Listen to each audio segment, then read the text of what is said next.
Hey friends, we're going to record a little bit differently than we have been today.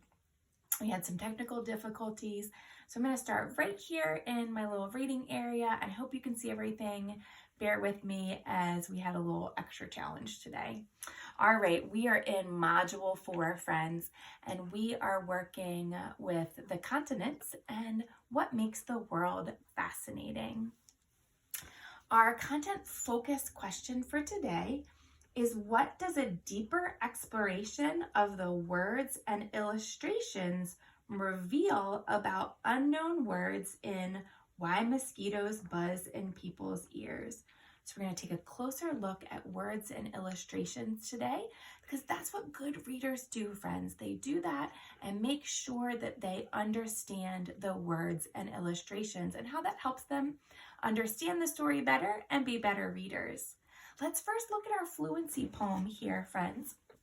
And remember, we are going to practice this. It's a fun poem that's going to teach us about the animals in Africa. It's called Lions Roar. Lions roar, eagles soar. Think about what the word soar means, friends. It means to fly high in the sky. See if you can do some soaring at home. Lions roar, eagles soar, leopards growl. Let me hear your best growl. Cheetahs prowl. They're on the hunt for something. Snakes slide. Eagles glide. Listen to those words, slide and glide. Do they sound like fast movements, or do they sound slow and smooth? I think slow and smooth. Snakes slide, eagles glide, lizards crawl, jackals call, monkeys leap, snails creep, ants heap, fledglings peep. Do you remember what a fledgling is? That's right, it's a baby bird. Birds sing, wasps, ouch, sting. Panthers stalk, people talk. So we took a closer look at this poem today and what some of those words meant, and acting out a little bit in the poem like we did, that will help you understand what you're reading as well. When you're acting out, you can get a better understanding of what words mean. Let's take a look at Why Mosquitoes Buzz in People's Ears. We're going to take a closer look at some of the words in the book and see if we can understand what they mean. Is this a storybook or an informational text? What do you think? You're right, friends. It's a storybook. You know it's a storybook because there's talking animals in this book, and we know that animals don't really talk, right? So it's not an informational text like we've been reading our other smaller books by Rebecca Hirsch.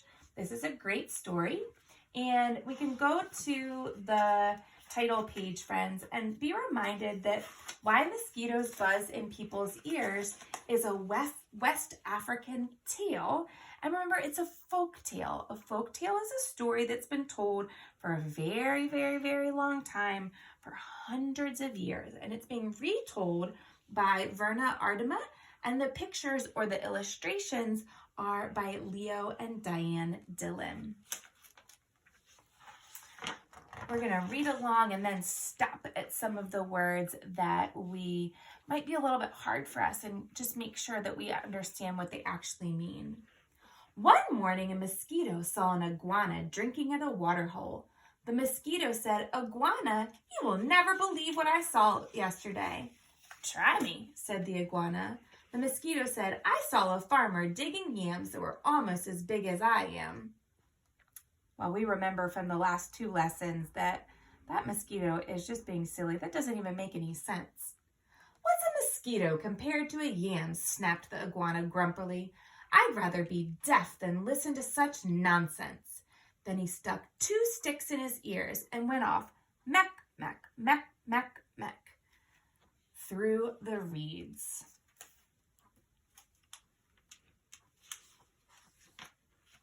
The iguana was still grumbling to himself when he happened to pass a python. The big snake raised his head and said, "Good morning, iguana." The iguana did not answer but lumbered on, bobbing his head. bottom in, bottom in. Now, why won't he speak to me, said the python to himself. Iguana must be angry about something. I'm afraid he's plotting some mischief against me. He began looking for somewhere to hide. The first likely place we found was a rabbit hole, and in it he went, wassa-woo, wassa-woo, wassa-woo. When the rabbit saw the big snake coming into her burrow, she was terrified. She scurried out through her back way and bounded crick, crick, crick across a clearing. I want to go back on this page, friends, to the word mischief. What does mischief mean? Well, I see in that sentence, I'm afraid he is plotting some mischief against me. And I know that plotting means planning something bad. And I also know that the python was afraid. And if he's afraid of something bad, I'm wondering if the word mischief means a trap or a trick. I think that makes sense as the python tried to escape or get away from whatever mischief that he thought the iguana was planning. When really we know that the iguana just didn't hear him because he had sticks in his ears. A crow saw the rabbit running for her life. She flew into the forest crying, "Caw, caw, caw." It was his duty to spread the alarm in case of danger. A monkey heard the crow. He was sure that some dangerous beast was prowling near. He began screeching and leaping gilly-willy through the leaves to warn the other animals. As the monkey was crashing through the treetops, he happened to land on a dead limb. It broke on Owl's nest, killing one of the owlets. So sad. Mother Owl was not at home, for though she usually hunted in the night, this morning she was still out searching for one more tidbit to satisfy her hungry babies. When she returned to the nest, she found one of them dead. Her other children told her that the monkey had killed it, and all that day and night she sat in the tree, so sad, so sad, so sad. Now it was Mother Owl who woke the sun each day so the dawn could come, but this time, when she should have hooted for the sun, she did not do it. The night grew longer and longer. The animals of the forest knew it was lasting much too long. They feared that the sun would never come back. At last, King Lion called for a meeting of the animals. They came and sat down, pem, pem, pem, around a council fire. Mother Owl did not come, so the antelope was sent to fetch her. When she arrived, King Lion asked, "Mother Owl, why have you not called the sun? The night has lasted long, long, long, long, and everyone is worried." Let me go back to the word fetch, friends. It says, Mother Owl did not come, so the antelope was set to fetch her. What does fetch mean? Well, the antelope went to go look for her, and he found her and brought her back. So I think it means going and getting someone and bringing them, just like the antelope did. Mother Owl said, "Monkey killed one of my owlets. Because of that, I cannot bear to wake the sun." The king said to the gathered animals, "Did you hear? It was the monkey who killed the owlet, and now Mother Owl won't wake the sun so that the day can come." Then King Lion called the monkey. He came before him nervously, glancing from side to side. "Rim, rim, rim, rim." "Monkey," said the king, "why did you kill one of Mother Owl's babies?" "Oh, king," said the monkey, "it was the crow's fault. He was calling and calling to warn us of danger, and I went leaping through the trees to help. A limb broke under me, and it fell on the owl's nest." The king said to the council, "So it was the crow who alarmed the monkey who killed the owlet, and now Mother Owl won't wake the sun so that the day can come." Then the king called the crow. That big bird came flapping up.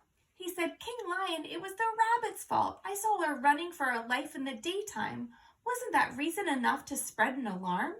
The king nodded his head and said to the council, "So it was the rabbit who startled the crow, who alarmed the monkey, who killed the owlet, and now Mother Owl won't wake the sun so that the day can come." Then King Lion called the rabbit. The timid little creature stood before him, one trembling paw drawn up uncertainly. Friends, what did timid mean? The timid little creature stood before him. So she's trembling. That means that she's scared. She's afraid. Timid must mean shy or scared. She's just really frightened by the king. Rabbit, cried the king, why did you break a law of nature and go running in the daytime? Oh, king, said the rabbit, it was the python's fault. I was in my house minding my own business when that big snake came and chased me out. The king said to the council, so it was the python who scared the rabbit, who startled the crow, who alarmed the monkey, who killed the owlet, and now Mother Owl won't wake the sun so that the day can come. And we could keep going on, friends, in our story, but I wanted to show you a few examples of words in the text. When we took a closer look at the text, we understood that timid meant shy or scared, that fetch means going and looking and getting someone, that mischief means plotting or planning something bad, like a mischief or like a trick or a trap, and that the story is a folk tale, story told over and over for years and years, from years and years ago. And we know that taking a closer look at these words helps us understand the story even better. The other thing that we can do, just like we've practiced before, friends, is look at our illustrations. So I'm going to quickly take down this chart and put up this one that I made for us, friends. The text does not talk to us about exactly what the characters look like, but a closer inspection and a closer look at the illustration can help us understand the story better. So this is an evidence chart about the characters, the iguana, python, rabbit, crow, and monkey. And if I look closely at the pictures, friends, for example, the iguana here in the story. If I look closely at this picture, friends, I know, what do they look like? The iguana is green, he's got stick in his ears, and he is short. Or I can take a look at the python in the story. The text does not say this, but looking closely at the illustrations does. It's purple, right? No legs, and it's long. And I can keep going through the story looking at the illustrations closely. Here the rabbit is gray. He has big ears and big eyes. I can take a look at the character, the crow, here in the story. And we know the crow is black. He has wings and a beak.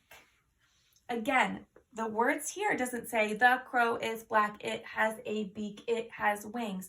I can look carefully at my illustration, and that helps me understand more about that character. Last one, friends, the monkey here. We know that looking carefully at this monkey, he is brown, has a long tail, and long arms. So when you are reading, friends, it's really important to take a closer look at the illustrations to help you understand what you're reading, and also to really think about words that you might not understand when you first read them. That's what a good reader does. Happy reading. I'll see you tomorrow.